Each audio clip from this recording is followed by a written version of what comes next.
Narendra from Sanatana Yoga Academy, saying hello to all of you.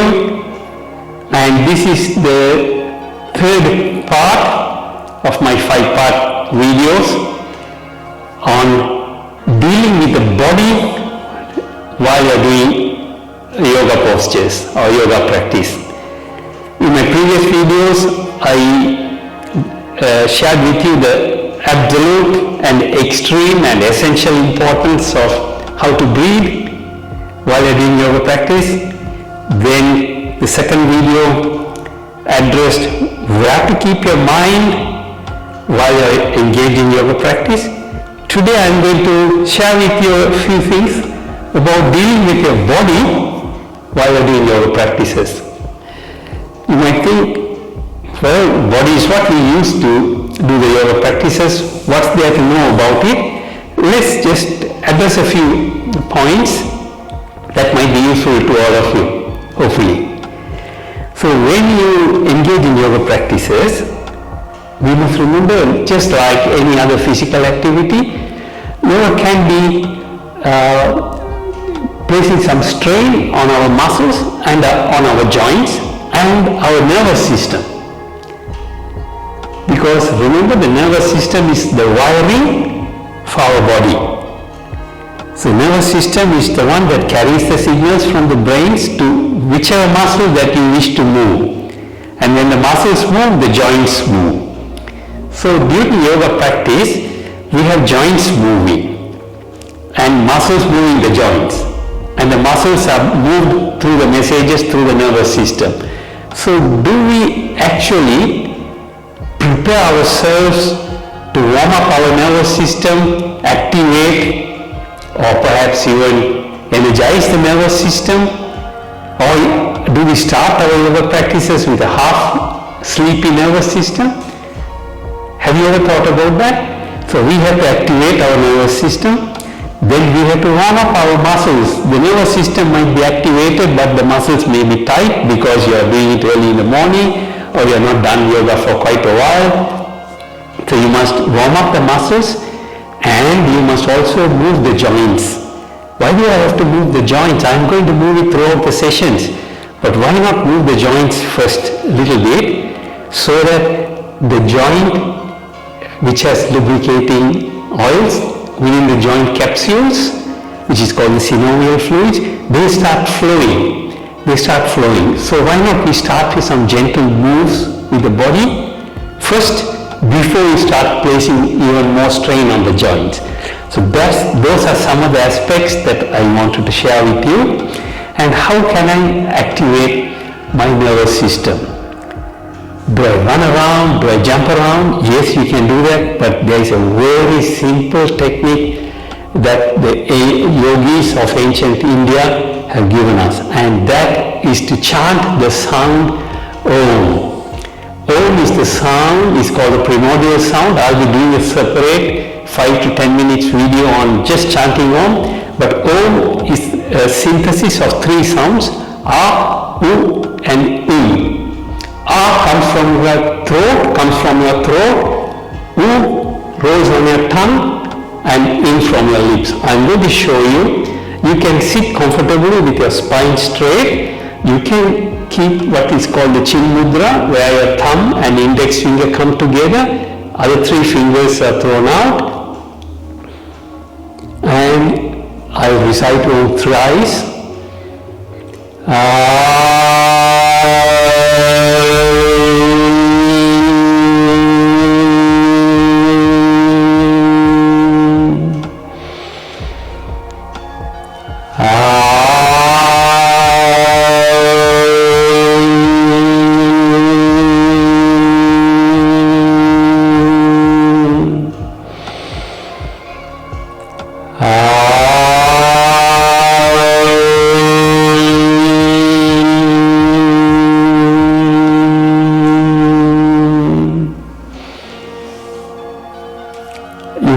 Reciting the sound Om, and you would have noticed subtly I started with a A, then went on to an U, which rolled on my tongue, and a rather long E until I ran out of breath. Then I took a deep breath again and I recited the sound Om again. So it goes like ah, oo, and a long okay. Now what does this achieve? It activates our nerve centers, and it calms the mind down, prepares us for yoga. And there is nothing magical about chanting it for 3 times. You can chant it for 9 times, 30 times, 300 times, more the better. There are many, numerous benefits of chanting Om. Whether you are an atheist or you have a particular religion, doesn't really matter. You can chant this. And there is many benefits. Number 1, it increases lung capacity. Then, as I said earlier, activates all your nerve centers. So you do that to activate your nerve centers. By all means, if you have the time, you can do 9 times or 21 times or 108 times. But do say that. It also cleanses the vibration that we produce out of our body, the aura that we put out while we recite Om actually cleanses the vibrations around us. So that was to activate the nervous system. So how can I slowly warm up my muscles?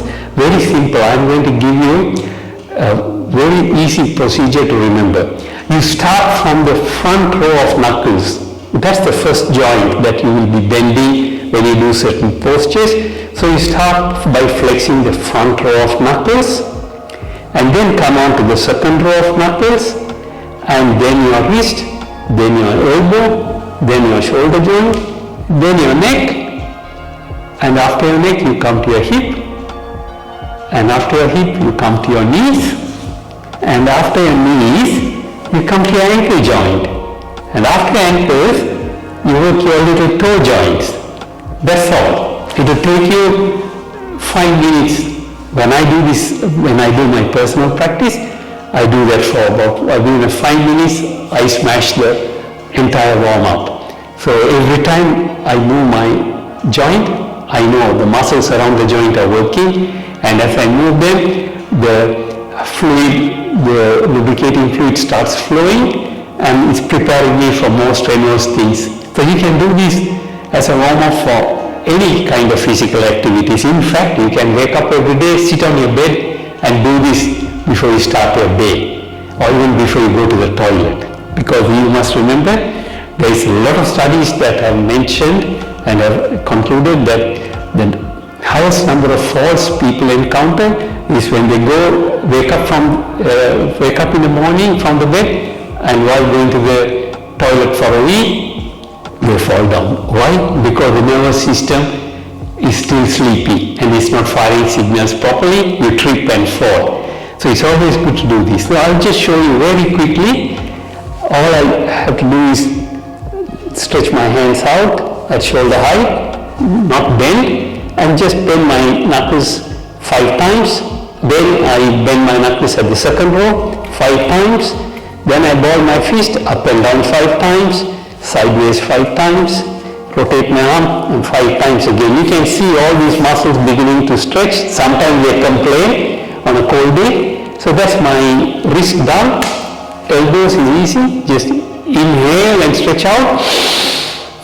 Exhale and bring your hands in 5 times. And then work on your shoulder joint. Keep your fingers on your shoulder joints and draw circles with your elbows clockwise 5 times, as wide a circle as possible. And then 5 anti-clockwise circles. So when that's done, we are going to work on the neck. Gently move to the right and move to the left 5 times.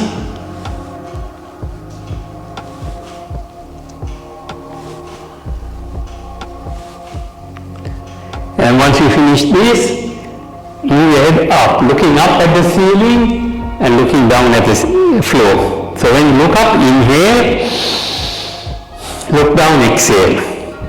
So do this 5 times.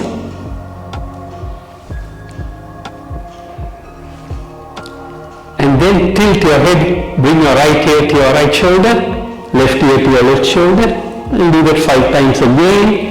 Gently warming up all the neck muscles, preparing them to do stretches as you engage in forward bends and back bends very soon. Okay, so that we started at the first front row of knuckles, first row of knuckles, and migrated through here. Now we come to the hip. There are numerous exercises or moves to do these to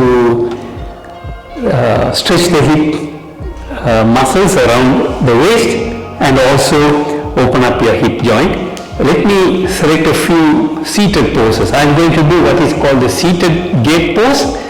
So here I place my right palm on the right, in line with my right hip, bring my left hand over my head and stretch out without lifting my buttocks. I don't lift my buttocks, I keep my buttocks here and I stretch out. Then I flex my right elbow to get an extra stretch here. And while I'm doing this, I'm keeping my mind on this belly and breath is being taken, deep breathing. I'm taking a deep breath, bloating my stomach out a bit and pulling it in, and my mind is watching here. Now I do the same thing on your left side. So your left palm on the floor in line with your left hip, and that gives you a good stretch. You can do an equivalent of this standing up in what we call the standing side twist. Now that I have stretched these muscles, I am going to do a twist which we did, which is called the Bharadwaja twist. Left palm on your right knee, right palm on the floor behind you. Inhale and stretch tall and look behind over your right shoulder. Whenever you twist or when you bend forward, always remember to inhale and stretch tall, spacing out all the vertebrae and the discs along your spine so that they don't get squashed asymmetrically. So that's another thing you must remember in terms of your body while you're doing yoga. So I inhale, stretch tall and twist, breathing deeply into my stomach.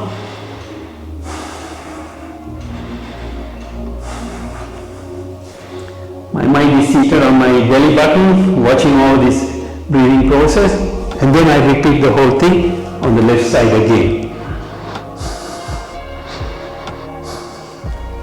So you're using the seated gate pose earlier to stretch your hips, and now you're using Sage Bharadwaja's twist to again work these hip muscles.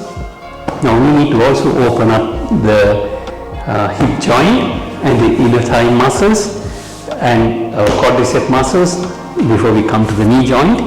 So I'll just give you a posture that's commonly done as a slow warm-up, keeping your palms at your chest like praying, and we get engaged into garland pose. You see my feet pointing away from each other, and you gently squat.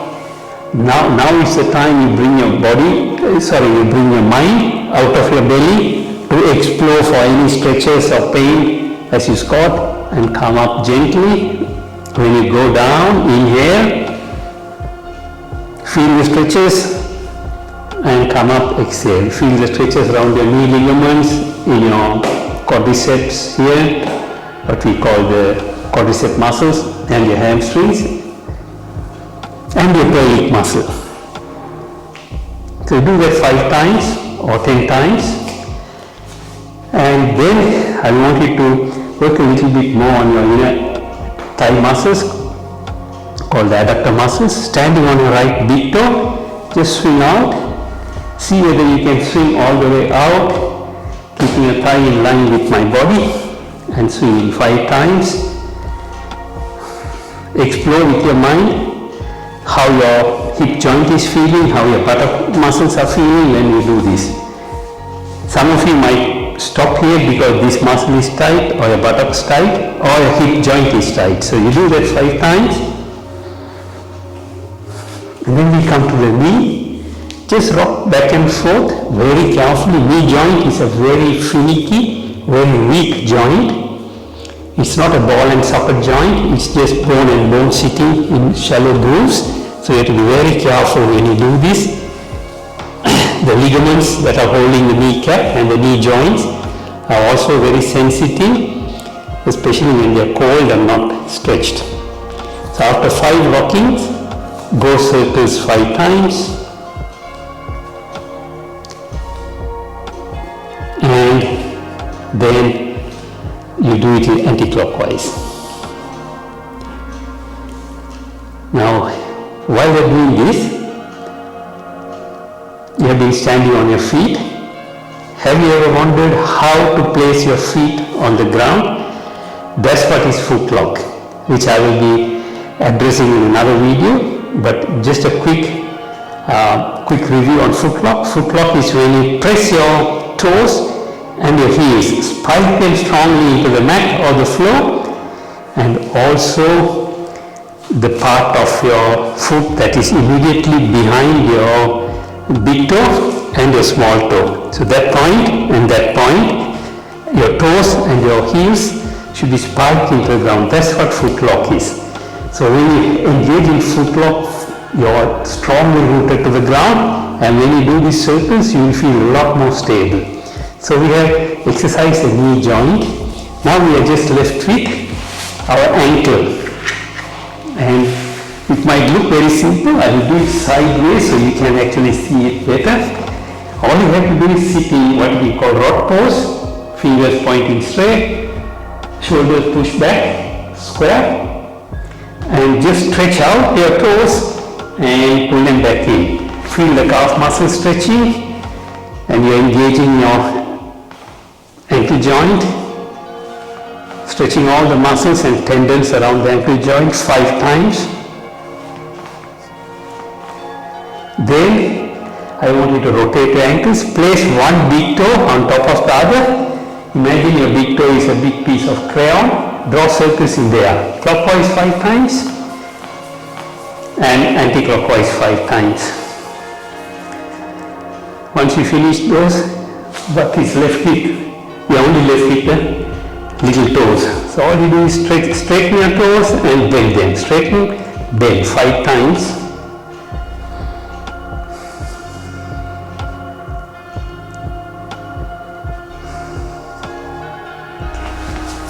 While you are doing this, you will hear little clicks, ticks and talks. That's because air bubbles collected in the joints are bursting. So this is why we need to move all the joints. Not only do the air bubbles that collect at the joints burst, but another thing happens. Sometimes some of the tendons and muscles are out of place because the way we slept yesterday night moved them out of place, so they fall into place. So you'll hear sharp ticks and talks, that's the air bubbles bursting, and sometimes you'll hear just like a door hinge that creaks, you'll hear some creaky noises, or you'll hear loud thuds like tick-tocks. That's when bone-to-bone joints are falling into place. So don't be alarmed, that's what we want. We want everything in place in our body before we start straining it. Now, we have given you some idea of how to deal with your body. One more thing, that's the last point I wanted to mention, is when you do stretches. For example, I did the seated gate pose. Now that really stretches here. So when I can feel the stretch, when my mind can pick up the stretch happening, that's what I call the aha moment. Aha moment means my mind is saying, aha, my hip muscle stretching, and you must engage your body muscles until your mind picks up the aha moment. Then you go further stretch. As you push your right elbow down, there is further stretch because you're pushing your right elbow down while pushing your buttock into the floor. So you're rooting yourself to the floor, and as you lever your right elbow into the floor, there is further stretch. And the stretch, when you stretch whichever part of your muscle, there will, your aha moment, when you feel the stretch has happened, will become an ah moment when you can't handle the pain or stretch anymore. So where you must keep your body or the muscles in your body during yoga poses is go beyond the aha moment, stay just behind the ah moment. If you dwell or venture too much into the ah moment, you might damage yourself. So remember what you have to do with your body. Travel beyond the aha moment, but stay just on the borderline of the ah moment. Every day your stretch limits will increase, your muscles will gain not only flexibility and strength as well. So that's what I wanted to share with you folks on the matter of what to do with my body when I'm doing yoga. If you like this video, please click on the thumbs up icon, press the subscribe button, follow us on Facebook and our Instagram, and look out for my blogs, our upcoming workshops both online and face-to-face on our website. And I take my leave from you now. Thank you. Wishing you prosperity, peace, happiness and abundance. And namaste. I bow down to the inner divine within you and me.